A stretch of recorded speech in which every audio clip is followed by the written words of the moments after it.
17절에서 24절까지 신약성경 240페이지입니다.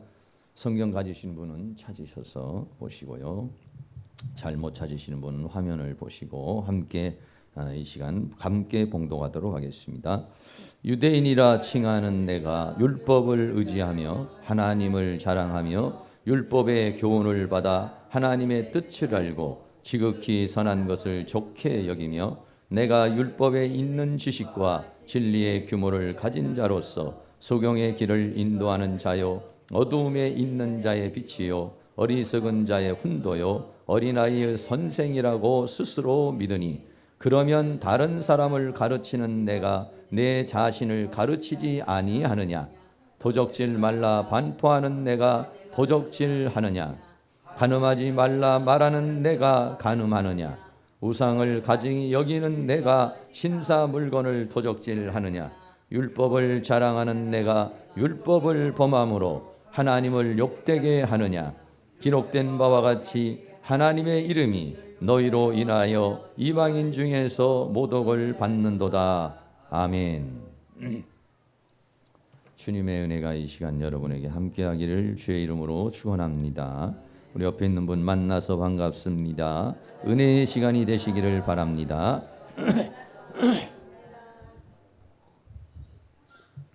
감사합니다.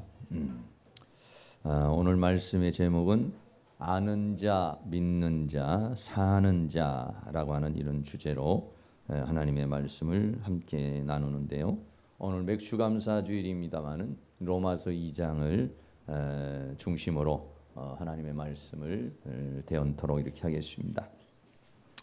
하나님께서는 오늘 로마서 1장을 통해서 우리에게 말하는 것은 사람이 타락하게 되는 것은 하나님을 영화롭게 하지 않고 하나님을 감사하지 않게 됨으로 인해서 사람이 타락하게 된다라고 그렇게 말하고 있습니다. 그래서 그만큼 감사의 삶이라는 것이 중요한 거기 때문에 하나님께서는 1년에 3번은 무조건 하나님 앞에 나와서 감사하라고 이렇게 유대인들에게 그렇게 말했습니다. 시편 50편 23절 말씀에 감사로 제사를 드리는 자는 하나님을 영화롭게 하는 사람이라고 이렇게 말하고 있습니다. 여러분들이 하나님을 어떻게 하면 영화롭게 할 수 있을까? 어떻게 하면 하나님을 하나님 되게 할 수 있을까? 이렇게 생각할 때 여러 가지가 있겠습니다. 그 중에 하나가 뭐냐면 하나님 앞에 감사하는 것입니다. 우리가 만약에 부모님을 부모님 되게 한다고 한다면 부모님에게 여러 가지 여러분들이 할 수 있는 게 있겠지만 그 부모님에게 감사한 마음을 가질 때 또는 스승에게 감사한 마음을 가질 때에 그때에 스승이 스승되는 것이고 부모가 또 부모가 되는 것이고 또 하나님이 하나님 되는 것이다라고 이렇게 말씀할 수 있는 것이죠. 다시 말하면 감사하는 것은 하나님을 영화롭게 하는 것이기 때문에 반대로 말하면 감사하지 않는 것은 하나님을 영화롭게 하지 않는 것이고 결국 그런 사람은 타락의 길을 범죄의 길을 가게 된다는 것을 우리에게 말씀해 주고 있습니다. 오늘 우리가 이 맥주 감사절을 맞이해서 맥주 감사에 대한 이야기를 몇 가지 말씀을 드리려고 합니다. 첫째로는 이 맥주 감사절은요, 첫 열매를 주신 하나님께 감사하라 이렇게 말하고 있습니다. 출애굽기 23장 14절에 맥주절을 지키라 이는 내가 수고하여 밭에 뿌린 것의 첫 열매를 거둠이라. 77절 곧 맥주의 초실절을 지키고 가을에는 수장절을 지키라 했어요. 다시 말하면은 이스라엘 백성들이 여러 농사를 짓는데 이 보리 농사, 이 여름에 보리 농사가 지어지는 것이 첫 열매가 되어지는 것입니다. 그래서 이 첫 열매를 하나님께서 원하신다고 이렇게 말하고 있어요. 여러분들이 예를 들어서 우리 여러분들이 11조를 한다든지 아니면 감사를 한다든지 이렇게 할 때에 우리가 하나님 앞에 이렇게 저렇게 쓰다가 남은 것으로 하나님 앞에 11조 한다든지 쓰고 남은 것으로 감사를 하든지 쓰고 남은 것을 하나님 앞에 드리는 것하고요. 어떤 사람은 월급을 딱 타면 미리 그거를 떼어놓고 또는 어떤 돈이 생기면 미리 그거를 떼어놓고 하나님 앞에 드리는 것하고는 많은 차이점이 있습니다. 하나님은 원하는 것은 뭐냐면 첫 열매, 첫 번째 것을 하나님이 받으시기를 원하고 있습니다. 그런 의미에서 이 맥주절을 초실절이라고도 이렇게 하는데 첫 열매를 주신 하나님 앞에 감사하는 마음으로 첫 열매를 드리는 날, 이것이 뭐냐면요, 맥추절입니다. 우리들이 어려서부터 신앙 교육이 잘 돼가지고 자기에게 주어진 용돈이나 자기에게 주어진 어떤 것들이 있을 때에 그것을 먼저 하나님 걸로 이렇게 구별하는 그런 훈련이나 그 구별하는 그런 신앙의 그런 그 생활은 굉장히 좋은 것이다라고 이렇게 말할 수 있습니다. 그런데 많은 사람들이 생활이 어렵다 보니까 이렇게 살고 저렇게 살다가 있으면 하고 없으면 말고 이렇게 이제 하는데, 우리의 중심에서 늘 먼저 하나님 것을 생각하고 먼저 하나님 것을 구별한다라고 했을 때 하나님도 역시 우리를 그렇게 소중하게 생각하시고 구별하실 것을 우리에게 말씀하고 있는 것입니다. 오늘 보면은요, 출애굽기 23장 16절에 맥추절을 지키라. 이는 내가 수고하여 밭에 뿌린 것의 열매를 거두었다. 우리가 수고를 한 겁니다. 여러분들이 한 주간도 직장 생활에서 사업하면서 얼마나 애쓰고 힘쓰고 더운데 고생을 많이 했겠어요. 그런데 그렇게 많이 힘쓰고 애썼지만은 그 열매를 거둔 것을 하나님 앞에 드리라고 그렇게 말했습니다. 왜 그렇게 됐냐면요, 여기에 대한 힌트적인 말씀이 사도 바울이 이렇게 말씀했습니다. 고린도전서 3장 6절에 나는 심었고 아볼로는 물을 주었으되 오직 하나님은 자라게 하셨나니, 이렇게 말했습니다. 그리고 3장 7절에서는 뭐라냐면 심는이나 물주니는 아무것도 아니로되 오직 자라나게 하시는 하나님뿐이라고 그렇게 말했습니다. 심는 사람 고생하죠. 물 주는 사람도 고생하죠. 그러나 자라나게 하는 하나님께서 자라나게 하지 않는다면 심는 것도 아무것도 아닙니다. 물 주는 것도 아무것도 아닙니다. 요즘에 가뭄으로 인해서 많은 사람 좀 어려움 많이 당했죠. 그래 인천시에서도 뭐 여러 가지 그 가뭄을 좀 대책을 세우기 위해서 뭐 몇십억, 몇백억 이렇게 출혈을 해가지고 그 가뭄을 해소하기 위해서 합니다. 하나님께서 하늘문을 막고 가뭄에 단비를 주지 않으면 그동안에 애쓰고 힘썼던 모든 곡식이 다 말라 죽습니다. 심는 사람, 물 주는 사람 수고한 겁니다. 애쓴 겁니다. 여러분들 수고하시고 애쓴 것입니다. 노력한 것입니다. 그러나 하나님께서 허락하지 않았다면, 하나님이 비를 주지 않고 하나님이 건강 주지 않고 하나님께서 우리에게 여러 가지 많은 우리들이 보이지 않는 그런 것들을 허락하지 않으면 아무것도 아니기 때문에 그것을 인정하고 내가 수고했지만 이 수고가 하나님의 은혜가 아니면 아무것도 아니라는 것을 인정하는 것이 맥추절에 하나님 앞에 감사를 하는 것이다, 이렇게 말할 수 있습니다.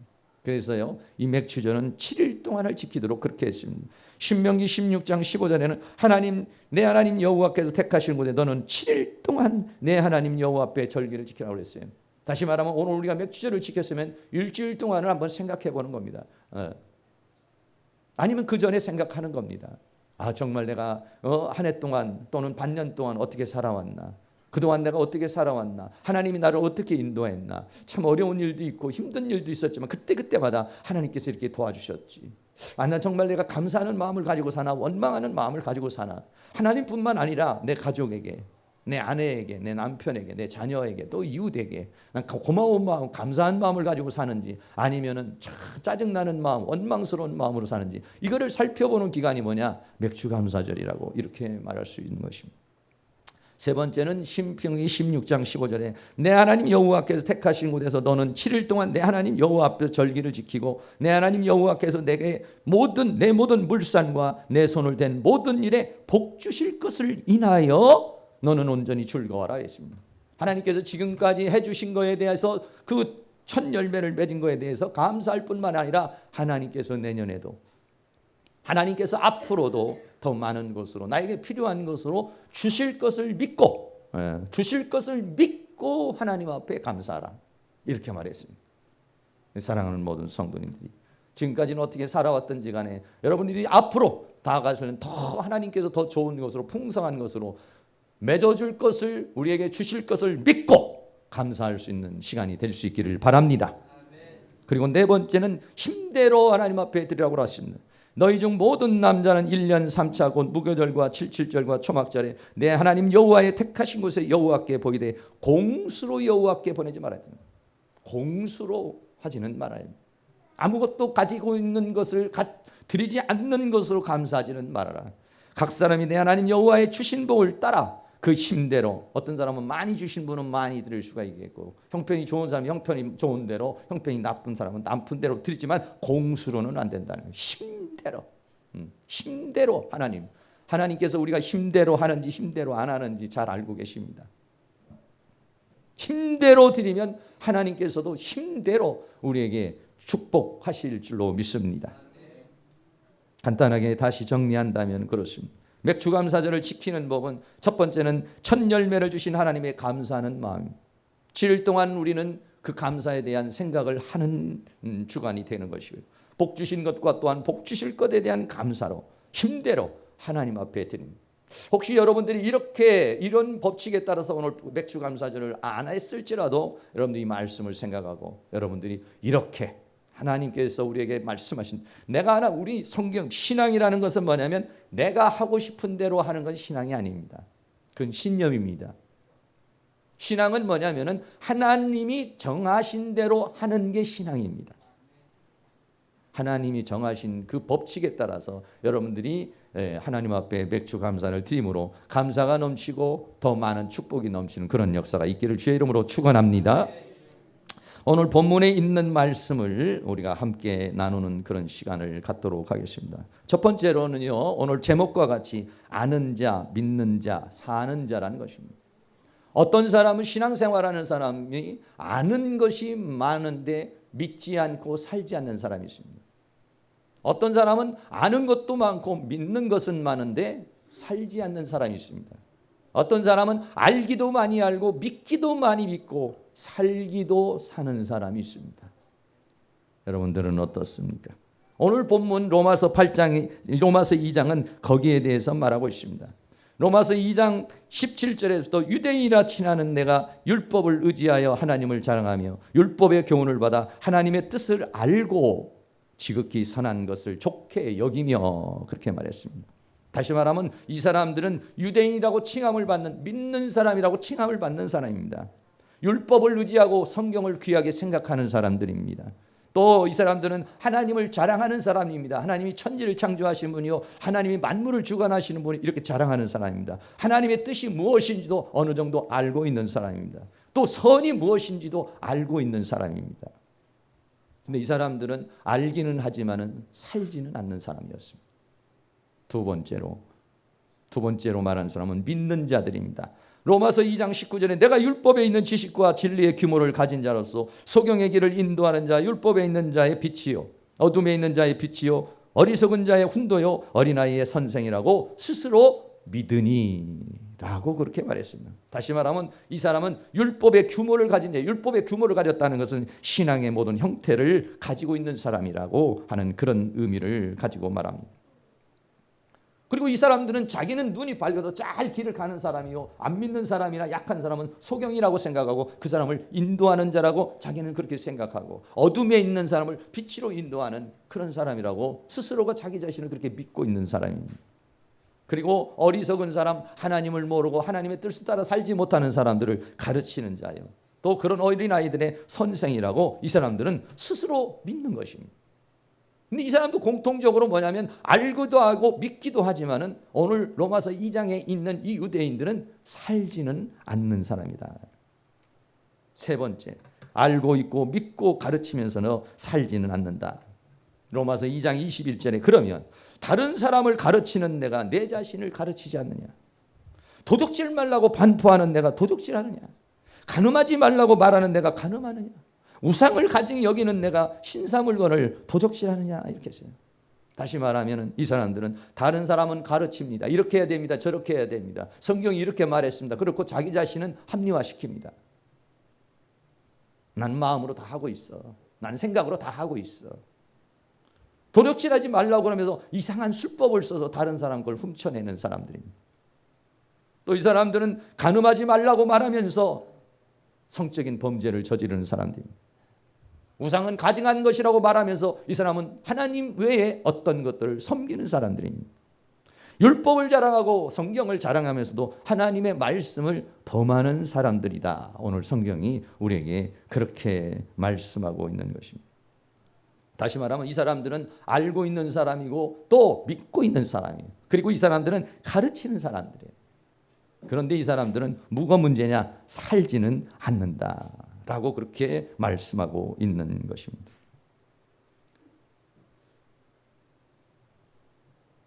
더군다나 이 사람들은 어떤 사람이냐면 네 번째로 다른 사람들을 심판하면서 같은 일을 행하는 사람이라고 그랬어요. 로마서 2장 1절에 그러므로 남을 판단하는 사람아 물론 누구든지 내가 핑계치 못할 것을 남을 판단하는 것으로 너 당신 잘못된 거야 정죄하고 비판하고 판단하면서도 내가 너를 정죄함이니 판단하는 내가 같은 일을 행함이라 이렇게 말했어요. 다른 사람이 정죄하고 판단하면서도 자기는 같은 일을 한다고 그렇게 말합니다.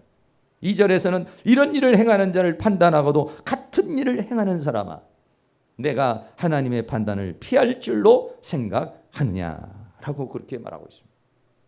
여러분은 어떻습니까? 내가 알고 있는 거, 내가 믿고 있는 거, 내가 지금 가르치고 있는 거, 나는 내가 당신 이러면 안 돼, 저렇게 해야 돼 이렇게 말하고 다른 사람 정죄하고 판단하고 그렇게 하면서 우리는 스스로는 하나님의 말씀을 따라 사는 자냐 이런 얘기죠. 하나님이 원하는 것은 뭐냐면 아는 것도 중요하고 믿는 것도 중요하고 가르치는 것도 중요하지만 더 중요한 건 뭐냐면 사는 것이다 라고 하는 것입니다. 만약에 모든 사람들이 알기는 많이 알고 교회를 다니는 횟수는 많고 성경은 많이 읽고 신학교도 다니고 성경 공부도 많이 했고 나름대로 믿는다고 기도도 많이 한 사람인데 살지 않는다면 그 사람은 어떻게 되느냐? 다섯 번째로 하나님을 욕되게 하고 하나님을 모독시키는 자라는 것입니다. 로마서 2장 23절에 율법을 자랑하는 내가 율법을 범함으로 하나님을 욕되게 하느냐? 성경을 자랑하고 성경은 진리입니다. 성경대로 살아야 합니다. 이렇게 말하면서 네가 그 성경을 범한다면 하나님을 욕먹이는 것이다. 기록된 바와 같이 하나님의 이름이 너희로 인하여 이방인 중에서 모독을 받는도다. 오늘날의 하나님의 이름이 교회를 통해서 목회자를 통해서 또는 성도를 통해 또는 장로님을 통해서 얼마나 모독을 받습니까? 당신 같은 사람이 있는 교회 나가고 싶지 않다. 당신 같은 사람이 장로냐? 당신 같은 사람이 목사냐? 당신 같은 사람이 무슨 기독교냐? 개독교다. 이렇게 말하는 사람도 있습니다. 그런 말을 들어도 쌀 만큼 우리들에게 많은 문제들이 있습니다. 알고 있는 거, 믿고 있는 거, 가르치는 거 중요하지만 그러나 더 중요한 것은 살아야 된다는 것입니다. 사기는 살지 않고 자기는 행하지 않고 당신 감사하세요. 당신 기도하세요. 당신 봉사해야 됩니다. 하나님 말씀 따라 살아야 됩니다. 여러분 이렇게 말하는 사람 그 사람을 통해서 오늘날 하나님의 이름이 욕을 받고 모독을 받는다라고 그렇게 말씀하고 있는 것이죠. 성경에 보면 요한복음 8장 9절 말씀에 보면은 간음한 여인의 사건이 나옵니다. 어떤 여인이 간음을 하다가 현장에 잡혔습니다. 그래서 어땠습니까? 율법에는 간음한 자는 돌로 쳐 죽이라고 이렇게 되어 있습니다.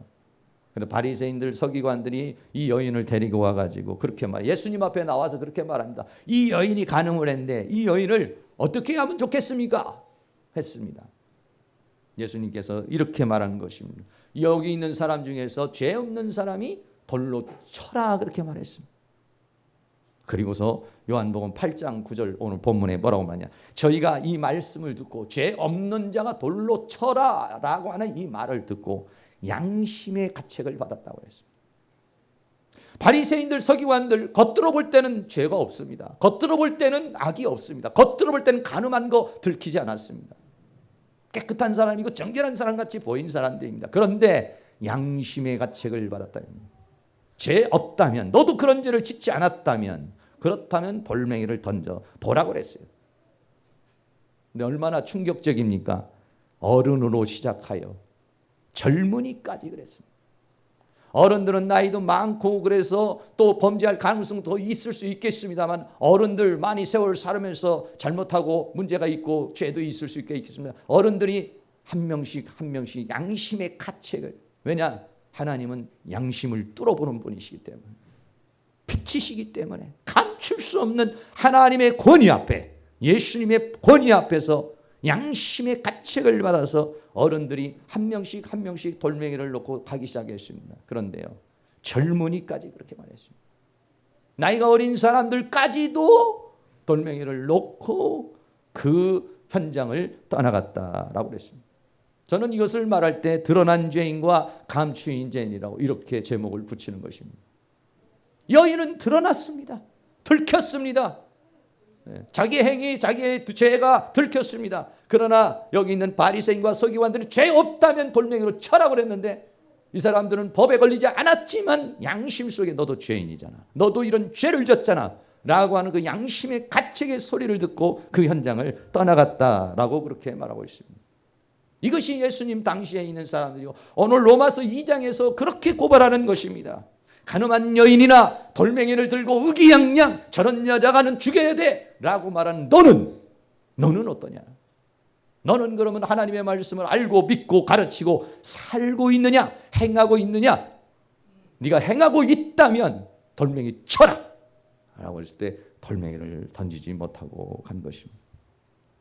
다시 결론적으로 말하면 여기에서 아는 자, 믿는 자, 알고 믿고 가르치는 자, 또 다른 사람을 심판하면서 정죄하면서 자기 또 은밀하게 그렇게 하는 자, 이런 사람들은 전부 다 하나님의 영광을 가리우는 자라는 것입니다. 사랑하는 모든 성도님은 어떻습니까? 큰 두 번째로 살지 않으면 아무것도 아니라는 것입니다. 아무리 많이 알고 있고 믿는다고 소리 질러도 살지 않으면 아무것도 아니라는 것입니다. 그래서 성경 에베소서 4장 13절에는 우리가 하나님의 아들을 믿는 것과 아는 일에 하나가 되어야 된다라고 그렇게 말합니다. 여러분, 이거 하나만 되는 것으로, 아는 것과 믿는 것이 하나만 되는 것으로만 되지는 않습니다. 야고보서에서는 뭐라고 말했냐? 행함이 없는 믿음은 죽은 것이고 헛것이라고 그랬어요. 야고보 2장 17절에 이와 같이 행함이 없는 믿음은 그 자체가 죽은 것이다. 헛하는 사람아, 행함이 없는 믿음이 헛것인 줄 알고자 하느냐 그랬습니다. 네, 행함이 없다면, 살지 않는다면, 아무리 많이 알고 있고 믿는다고 그렇게 해도 그를 살지 않는다면 그것은 헛것이고 그것은 죽어있는 믿음이다라고 그렇게 말하고 있습니다. 그래서 마태복음 7장 22절에는 나더러 주여 주여 하는 자마다 천국에 다 들어갈 것이 아니에요. 아버지의 뜻대로 행하는 자라야 들어간다 그랬습니다. 하나님, 나의 하나님이십니다. 예수님, 나의 구원자이십니다. 이 사람이 천국에 들어가는 것이 아니라 그 아버지의 뜻대로 행하는 자라야, 이 사람이 천국에 들어간다. 성경은 그렇게 말하고 있습니다. 또 이렇게 말합니다. 마태복음 7장 22절에 그러므로 나의 이 말을 듣고 행하는 자는 그 집을 반석에 지은 지혜로운 사람입니다. 행하는 사람은 반석에 지었다는 것, 이 사람은 신앙이 비바람이 몰아쳐도 무너지지 않는 신앙이라는 겁니다. 알고만 있는 신앙, 믿고만 있는 신앙, 가르치기만 하는 신앙은 언제 풍랑이 오고 언제 문제가 오면 그냥 무너져 버린다는 것이죠. 그러나 행동으로, 삶으로, 행함으로 사는 사람은요, 무너지지 않는다는 것입니다. 다시 말하면 내가 지금 신앙이 무너진다는 것은 내가 지적으로만 또는 아니면은 감정적으로만 알거나 믿거나 하기 때문에 무너진다는 것을 우리에게 말해주고 있어요. 그래서 행하는 사람은 천국에서 큰 자라고 그렇게 말해요. 마태복음 5장 19절에 이렇게 말했습니다. 그러므로 누구든지 이 계명 중에 지극히 작은 것 하나라도 버리고 또 그같이 사람을 가르치는 자는 천국에서 지극히 작다 일컬음을 받을 것이요. 누구든지 이를 행하며 가르치는 자는 천국에서 크다 일컬음을 받으리라 그랬어요. 한번 따라해 봅시다. 행하며 가르치는 자는 큰 자입니다. 옆에 있는 분에게 버리며 가르치는 사람은 작은 자입니다. 집사님은 어떠십니까? 여러분 어떻습니까? 나 이거는 못 지켜 하고 버리면서 그렇게 말도 하고 그렇게 사십니까?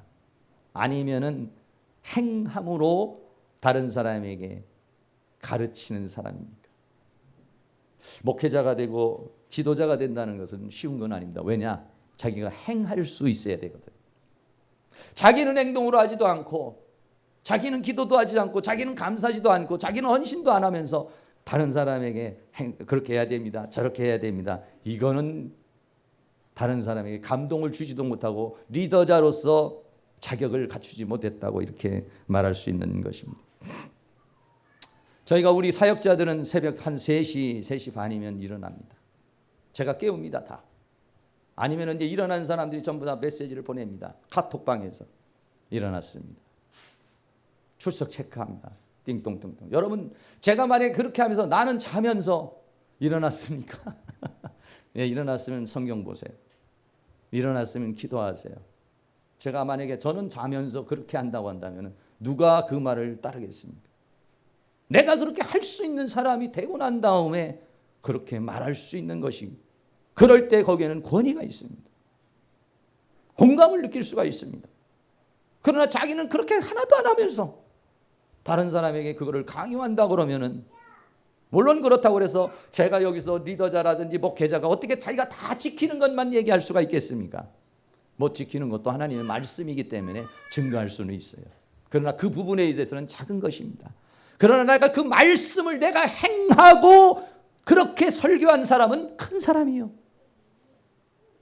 그걸 버리고 살지 못하고 그걸 가르치는 사람은 작은 사람이라는 것을 성경이 우리에게 말해주고 있어요. 이찬수 목사님 이런 책을 썼습니다. 여러분들 만약에 시간이 되면 한번 읽어볼 필요 있습니다. 삶으로 증명하라. 네가 믿느냐? 삶으로 증명해봐라. 네가 감사하느냐? 삶으로 증명해라. 네가 하나님을 사랑하느냐? 삶으로 증명해봐라. 삶으로 증명해 주고, 나는 그냥 하나님을 감사하고 있어, 마음으로. 나는 하나님 중심을 보니까 하나님 난 중심으로. 여러분들이 만약에 중심으로만 아니에요. 오늘 성경은 뭐라고 말합니까? 공수로는 안 된다는 겁니다. 힘대로 하라는 것입니다. 힘대로 공수로는 안 되고 힘대로 하는. 어떤 사람들은 그렇습니다. 다른 사람이 마음으로 하면 마음으로 하면 안 돼, 행동으로 옮겨야지. 그러면서 본인은 나는 다 중심, 나 나름대로는 다 하고 있어, 열나지 마. 이렇게 말하는 사람이 있어요. 여러분, 이 세상에서 법을 제일 많이 아는 사람이 누굽니까? 판사나 검사나 변호사가 법을 제일 많이 합니다. 그리고 그 사람도 어떤 생각을 갖습니까? 이 법을 지켜야 정의 사회가 구현이 된다고 해서 그 법에 대한 신뢰를 갖고 있습니다. 그렇다고 해서 판사가 그 알고 있는 거, 믿고 있는 걸 그대로 사나요? 사는 분도 있겠죠. 중요한 것은 그것을 아는 것도 중요하고 그를 신뢰하는 것도 중요하지만 그를 살아낸다면 그건 대단한 사람이라고 이렇게 말할 수 있는 것입니다. 그러나 어떤 사람은 많이 알고 있습니다. 오히려 많이 알고 있는 그것을 가지고 법망을 교묘하게 파헤쳐서 탈세를 하고, 교묘하게 파헤쳐서 다른 사람을 속이고, 교묘하게 파헤쳐서 다른 사람을 도적질하고, 교묘하게 파헤쳐서 자기의 이득을 취하는 수많은 사람들이, 머리 좋은 사람들, 도적질 아닌 도적질을 해내는 그런 사람, 감추인 죄인들이 얼마나 이 세상에 많은지 모릅니다. 삶으로 증명해 나가야 되는데 삶으로 증명해내지 못하는 것이죠.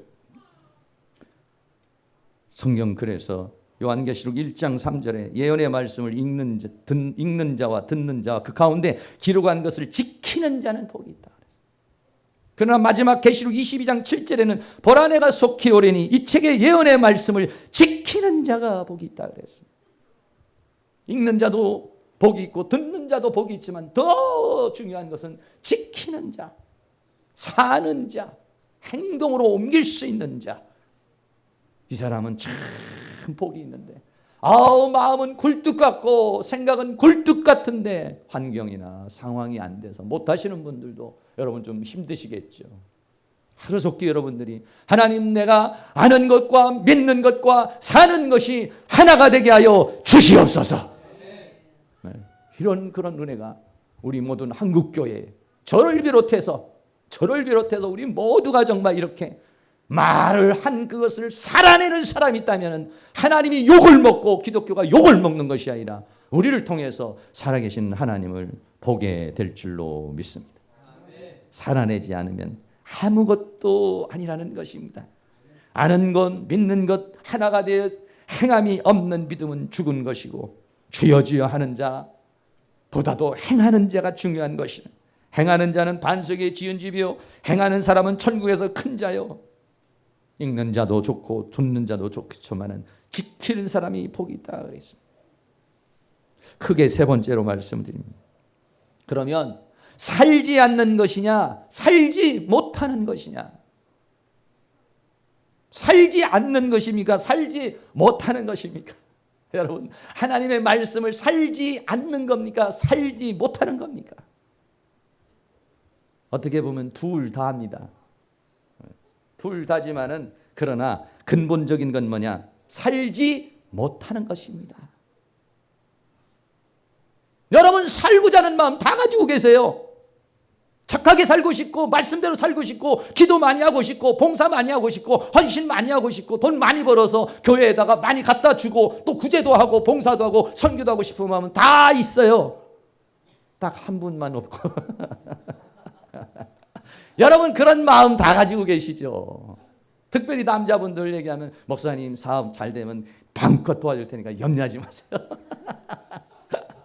난 그거보다도 교회 나오는 게 더 중요합니다. 아니에요. 좀 기다리세요. 살지 않는 것인가 살지 못하는 것인가? 살지 못하는 거라고 로마서는 우리에게 말하는 것이에요. 그게 뭐냐? 육신을 입고 있는 인간의 한계라는 것입니다. 로마서 8장 6절에 육신의 생각은 사망이라는 거예요. 육신을 입고 있는 이 인간은 근본적으로 생각하는 자체가 사망의 길로 간다는 것입니다. 7절에서는 육신의 생각은 하나님과는 원수가 되고 하나님의 법에 굴복치 않을 뿐만 아니라 굴복할 수도 없다. 여러분 확실하게 받아들이셔야 됩니다. 인간의 육신의 한계가 저거구나. 이 육신을 입고 있는 인간의 한계라는 것이에요, 이게. 그래서 육신으로서는 하나님을 기쁘게 할 수가 없다라고 그렇게 말하고 있는 것입니다. 에베소서 2장 1절에서는 너희의 허물과 죄로 죽었던 너희를 살렸고 너희는 본질상 진노의 자녀라고 그렇게 우리에게 말하고 있어요. 다시 말하면 우리는 율법이 왔지만은 법이 주어졌지만 이거를 할 수가 없는 존재라는 겁니다. 할 수가 없는 존재라는 걸 스스로가 인식을 해야 된다는 것입니다. 로마서 3장 20절에 이렇게 말합니다. 그러므로 율법의 행위로 그의 앞에 의롭다 하심을 얻을 육체는 하나도 없다는 것입니다. 율법으로는 죄를 깨닫기는 하지만은 행동으로 옮길 그거를 완벽하게 살아낼 수가 없다는 것이에요. 그래서 육신을 입고 있는 우리가 중요한 것은 뭐냐? 육신을 입고 있는 인간의 힘으로는 하나님의 법을 지킬 수가 없구나. 하나님의 은혜가 아니면 구원에 이르를 수가 없구나. 십자가가 아니면 이 죄와 사망의 법에서 해결받을 수가 없구나. 성령의 능력이 아니면은 하나님의 법을 따라 살 수가 없는 것이 나라고 하는 존재, 나라고 하는 본성, 나라고 하는 실체구나. 할렐루야. 이거를 처절하게 깨닫는 것이 중요합니다. 마지막으로 그러면 어떻게 해야 되느냐? 어떻게 해야 되느냐면요. 로마서 1장 7절에 바울이 이렇게 말했습니다. 로마에 있어 하나님의 사랑하심을 입고 성도로 부르심을 입은 모든 자에게 하나님 우리 아버지와 주 예수 그리스도조차 은혜와 평강이 있기를 원한다. 인간의 힘으로 되는 것이 아니라 하나님의 은혜로 되는 것입니다. 하나님의 은혜를 안 주면 오늘까지도 찬란하게 오늘까지도 그렇게 기도 많이 하고 오늘까지도 믿음이 충만하고 오늘까지도 그렇게 정결한 사람이 내일이면 곤두박질 칠 수 있는 게 인간이라는 것입니다. 그럴 수가 있어. 네, 그럴 수 있는 겁니다. 인간이라는 존재는 이 세상에 육신을 입고 있는 이 인간은 온전할 수가 없어요. 그 인간의 육신의 한계라는 것입니다. 그래서 로마에 있는 성도에게 바울은 모든 서신 앞에 은혜와 평강이라고 그랬어요. 은혜가 아니면 심는 자도 물 주는 자도 자라게 하는 하나님이 아니면 아무것도 아니라는 것을 바울이 깨달았기 때문에 그렇기 때문에 하나님 앞에 감사해야 되고 우리가 할 수 있는 것은 뭐냐면 오직 은혜로 오직 믿음으로 오직 예수님으로. 할렐루야. 어떻게 보면 굉장히 무능한 것 같지만은 아닙니다. 한 가지 더 바울이 고백하기를 이렇게 말했어요. 고린도전서 15장 10절 말씀에 그러나 나의 나 된 것은 하나님의 은혜로 된 것이니 내게 주신 그의 은혜가 헛되지 아니하여 내가 모든 사도보다 더 많이 수고했으니 내가 아니요 나와 함께 하신 하나님의 은혜로다. 이 한 문장에 은혜라는 단어가 3번이 들어가 있습니다. 그러나 나의 나된 것은 내가 사도가 되고 전도자가 되고 수없이 많은 영혼들을 주 앞으로 인도할 수 있었던 그것은 하나님의 은혜로 된 것이라. 내가 무슨 가말리엘 문화에서 학문을 많이 받고 로마의 시민권을 가지고 내가 똑똑하고 내가 잘나서 그런 것이 아니라 그 모든 것이 하나님의 은혜가 아니면 다 물거품이라는 것이에요. 내게 주신 그의 은혜가 헛되지 아니하여 내가 모든 사도보다 더 많이 수고하였지만은 내가 아니요 오직 나와 함께 하신 하나님의 은혜로다. 그런 열정 자체도 하나님이 주신 은혜라고 그렇게 말했어요. 사랑하는 모든 성도님, 결론적으로 말씀을 드립니다. 결론적으로 말씀입니다. 아는 것, 믿는 것, 사는 것 하나 될 수 있기를 축복합니다. 살지 않으면 아무것도 아니라는 것이. 그렇다고 그럼 나 이제 살지 않으니까 뭐 공부도 필요 없고 듣는 것도 필요 없다. 이게 아니라 여러분이 살기 위해서 들을 수 있기를 바라요. 살기 위해서 배우고 살기 위해서 연구도 하시고 살기 위해서 기도도 할 수 있기를 바랍니다. 그러나 아무리 내가 살려고 해도 하나님의 은혜가 주어지지면은 살 수 없어요. 그래서 우리는 어떻게 해야 됩니까? 오직 은혜로. 정말 하나님 나는요 정말 안 됩니다. 잠깐만 하나님이 한눈 팔면은 나는 어디로 갈지 모르는 존재입니다. 하나님 절대로 나를 그냥 두지 마시고 하나님의 은혜의 손길로 나를 붙잡아 주시옵소서. 이렇게 갈 수 있기를 바라고. 그래서 이 감사절을 통해서 그 하나님의 은혜를 구하기 위해서 하나님 앞에 감사하는 것입니다. 사랑하는 모든 성도님, 그런 은혜가 이번 감사가 여러분들이 회복되어짐으로 인해서 하나님의 은혜가 여러분에게 턱 넘쳐나는 그런 시간이 될 수 있기를 주의 이름으로 축원합니다. 찬송 다 같이 한번 찬송 403장 나 위하여 십자가의 중한 고통 발사 찬송 같이 한번 드리고 난 다음에 감사의 마음 그리고 하나님의 은혜가 나는 필요합니다. 이런 고백 한번 하겠습니다.